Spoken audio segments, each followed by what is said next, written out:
여러분 안녕하십니까? 광주 MBC 뉴스투데이입니다. 먼저 오늘의 주요 뉴스입니다. 정치권이 내년 지방선거에서 기초선거의 정당 공천을 할지 말지 결정을 미루고 있어서 입지자들이 소갈이를 하고 있습니다.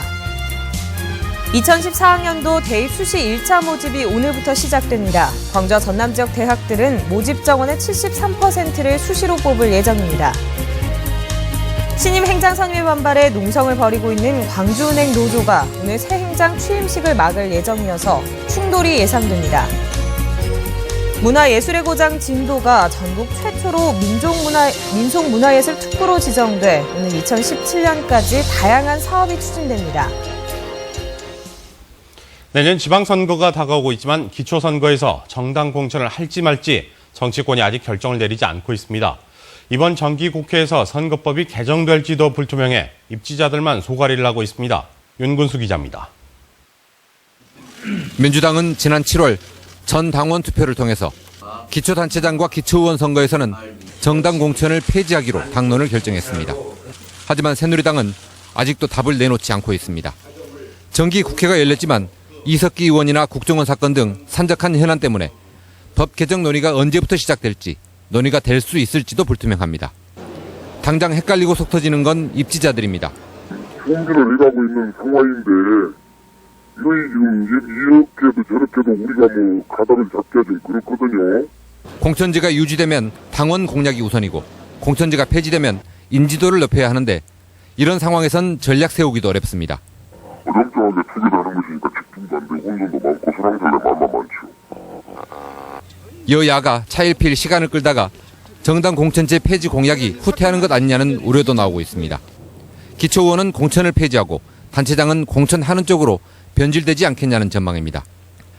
내년 지방선거의 한 축을 담당하게 될 안철수 의원도 기초의원부터 공천을 폐지하자는 단계적 폐지안을 제안하고 나왔습니다.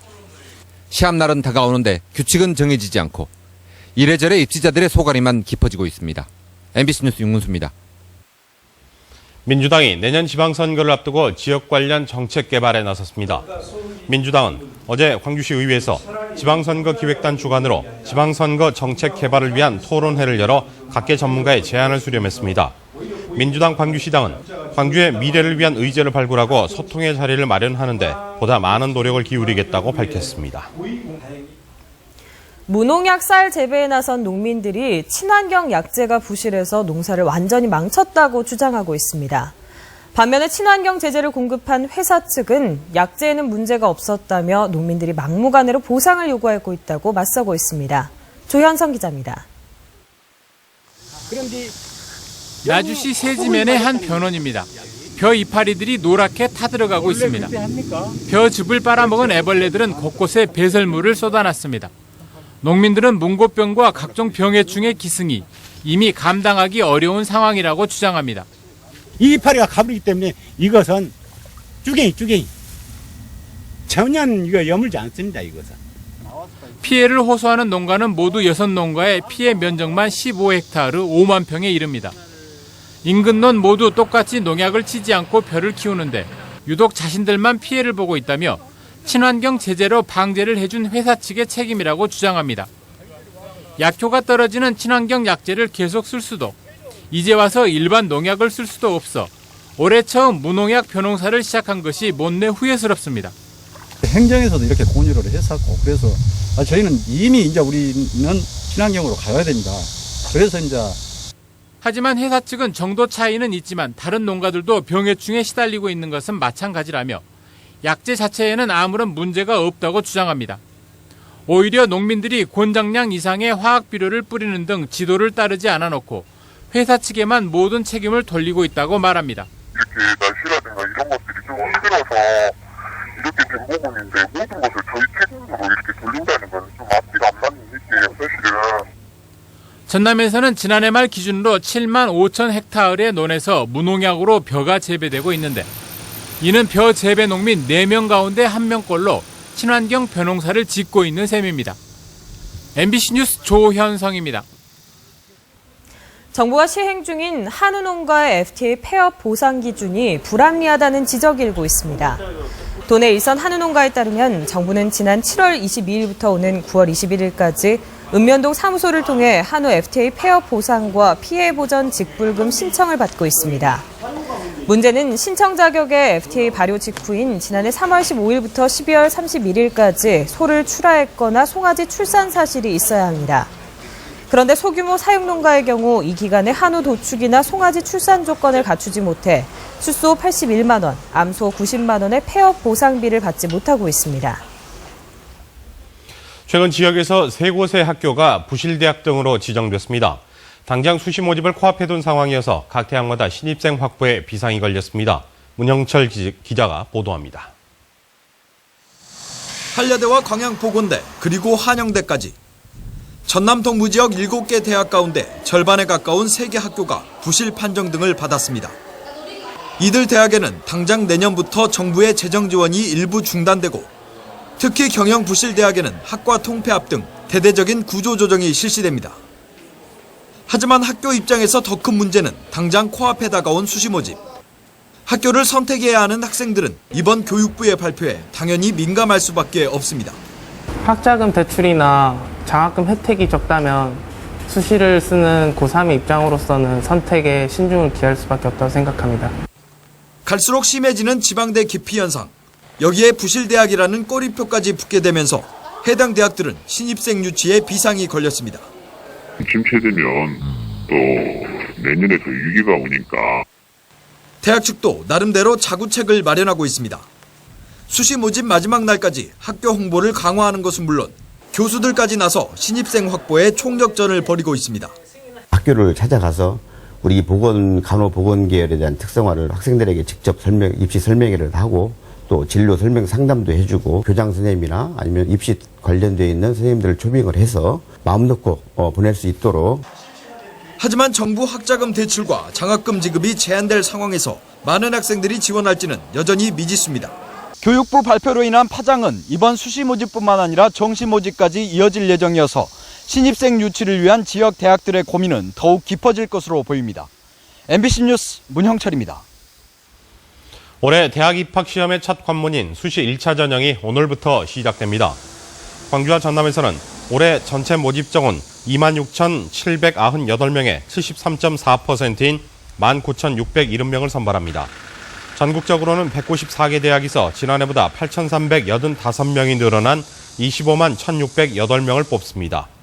이 지역 대학별 모집 인원은 광주과학기술원 150명, 광주교대 196명, 전남대 2,184명, 조선대 3,339명, 호남대 1,712명 등입니다. 한국은행이 2014년도 신입생 채용 인원 중 20%를 지방인재로 선발합니다.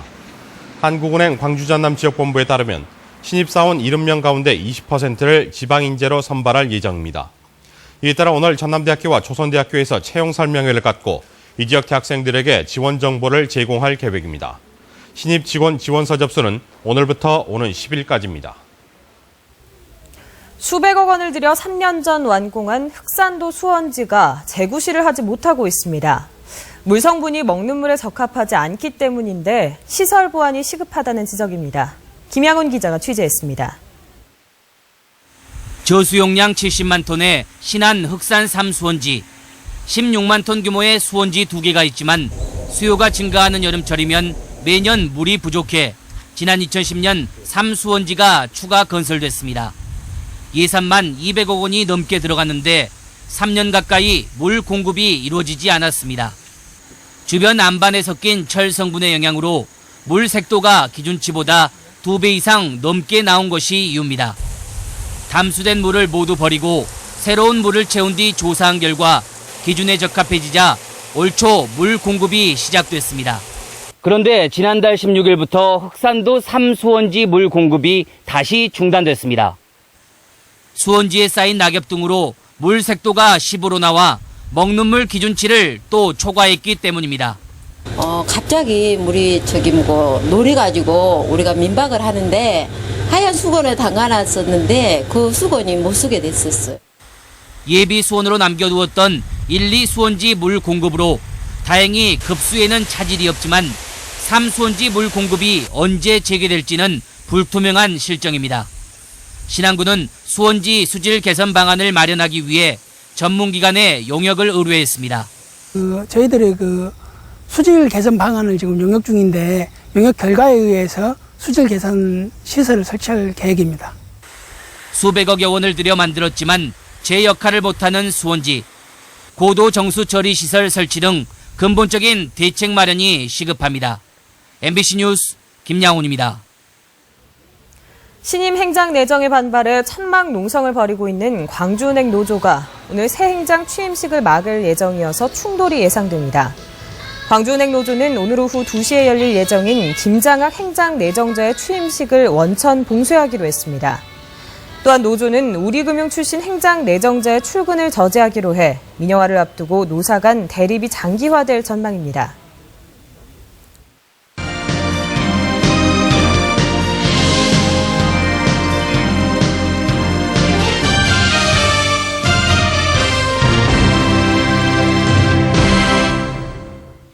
여수 해역의 적조 밀도가 급감하면서 소멸 단계로 접어들었습니다. 하지만 지난해 가을 적조로 피해를 입었던 만큼 올해도 불안감은 여전합니다. 박민주 기자가 취재했습니다. 여수와 고흥해역의 적조가 사실상 소멸 단계로 접어들었습니다. 유해성 적조 생물 코클로디늄이 급감해 일부 해역에서만 50개 채 내외로 관찰되고 있습니다. 코클로디늄이 사라진 해역에는 무해성 규조류가 고밀도로 나타나고 있습니다. 이에 따라 적조 경보도 주의보로 대체됐습니다. 수산당국은 잇따른 태풍 북상과 계절 변화에 따른 해수온도 변화로 적조가 일단 소강 상태에 접어든 것으로 분석하고 있습니다. 지금 기준으로면은 그 소멸 단계에 와 있습니다. 지금 다른 규조류, 편모조류도 많이 나타나서 그 코클로디늄을 갖다가 지금 어떤 같이 혼종 상태인데 어떤 피해를 주고 그런 종들이 아닙니다. 하지만 안심하기에는 이릅니다. 태풍이 지나가면 일조량 증가로 적조가 다시 기승을 부릴 수 있기 때문입니다. 실제로 지난해 여수 지역은 가을 적조로 어민들이 4억 원에 이르는 적지 않은 피해를 입었습니다. 10월 초부터 시작된 가을 적조가 20일간 지속됐기 때문입니다. 작년 같은 경우에도 한 10월 5일쯤에 그 적조가 생각지도 않는 적조가 와가지고 적조가 끝날 때까지 10월 말까지도 계속 예찰 활동을 갖다 강화하고 어민들 지도 홍보를 갖다가 계속 해 나가고 있습니다. 지난 7월 18일 적조주의보 발령 이후 40여일 만에 사라진 적조. 올여름 동해까지 확산된 적조가 가을까지 큰 피해 없이 사라질 수 있을지 아직까진 변수가 많습니다. MBC 뉴스 박민주입니다. 장성군의 호남권 전역을 아우르는 대규모 농산물 비축기지가 들어섭니다. 장성군에 따르면 2016년까지 총 256억 원의 사업비를 투입해 장성읍 유탕리 일원에 부지면적 44,300여 제곱미터 규모로 호남권 농산물 비축기지가 건립됩니다. 호남권 비축기지로 장성군이 선정된 이유는 광주와 인접하고 고속도로와 KTX 등 교통과 지리적 여건 덕분인 것으로 분석됩니다. 전라남도 의회는 광양 백운산 국립공원 지정 촉구 결의안을 의결하고 청와대와 국회, 국립공원관리공단 등에 전달했습니다. 도의회는 결의안에서 국보급 문화재와 천여종의 희귀식물이 서식하는 백운산을 국립공원으로 지정해 체계적인 관리로 후손에게 물려줘야 한다고 밝혔습니다. 이 결의안은 김재무 전라남도 의회 의장이 대표 발의하고 도의원 62명이 서명했습니다. 아리랑의 고장 진도가 전국 최초로 문화예술 특구로 지정됐습니다. 그러나 사업 방식이 국비가 아닌 지자체 주도로 이뤄져야 하기 때문에 사업비 확보 문제가 걸림돌입니다. 김윤 기자가 취재했습니다. 망자를 보내는 구슬픈 가락이 밤하늘에 울려 퍼집니다.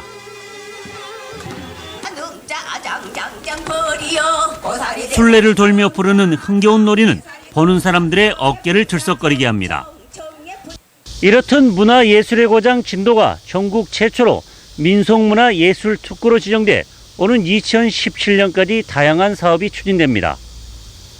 특구로 지정된 지역은 아리랑 거리와 진도 향토문화회관 일원, 진도계 테마파크, 울림삼방 등 35만 제곱미터. 이곳에 추진되는 사업은 진도 예술영재교육원 건립과 아리랑 거리 조성, 남종화 미술관 리모델링, 진도계 테마파크 운영 등 모두 4개 분야 11개입니다. 정부로부터 각종 규제 완화 그리고 민속문화예술 부분에 대한 투자 예산을 우선적으로 확보할 수 있는 그런 유리한 조건에 확보하게 됩니다. 이 같은 사업에 들어가는 예산은 국비 등 310억여 원. 하지만 특구로 지정됐다고 해서 이 같은 사업에 국비가 직접 지원되는 것은 아닙니다. 정부 공모 사업에 가산점을 주고 특구 지역 내의 규제를 완화해주는 등 간접 지원 형식을 띠고 있습니다. 지정되고 나니까 지금 실제 지정되었지만은 지금 어떤 게 눈에 아직 보이지 않으니까 그에 대한 특별한 실감은 지금 느끼지 못하는 그런 위치라. 강강술래와 아리랑 등 각종 무형문화재만 10종에 이르는 진도. 간접 지원 방식인 민속문화예술특구가 특구답게 발전하기 위해 지역 주민들의 지혜를 모아야 하는 숙제가 남아 있습니다. MBC 뉴스 김윤입니다.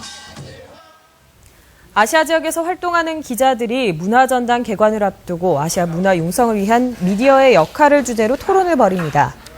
오늘부터 사흘 동안 문화체육관광부 주관으로 열리는 이번 포럼에는 아시아 지역 기자들이 참가해 아시아인이라는 정체성을 기반으로 문화 융성과 계승이라는 공동의 목표를 위해 노력하겠다는 내용의 선언문을 채택합니다. 또한 아시아의 미래 가치를 존중하고 아시아 문화를 지구촌에 널리 알리는 데 앞장서겠다는 의지를 밝힐 예정입니다. 광주도시공사가 전국 지방 공기업에 대한 평가에서 최우수 등급을 받았습니다. 안전행정부가 전국 324개 지방 공기업을 대상으로 지난해 경영 실적을 평가한 결과 광주도시공사가 최고인 가등급의 영예를 안았습니다. 광주도시공사는 진곡산당 공장 용지 100% 매각과 영구 임대아파트 환경 개선, 성과 중심의 조직 혁신 등이 다른 기관들보다 좋은 평가를 받았습니다. 장애 학생의 자립과 취업 기회를 확대하기 위한 중증 장애인 일자리 사업이 추진됩니다. 광주시 교육청은 연말까지 학부모 동의와 학교장 추천을 받은 특수학교 학생 43명을 대상으로 특수교육 보조와 학교 급식실 보조, 청소 보조 등 5개 직무교육을 실시한다고 밝혔습니다. 근무 시간은 하루 4시간씩 주 5일 근무로 소속 학교의 여건을 고려해 운영합니다.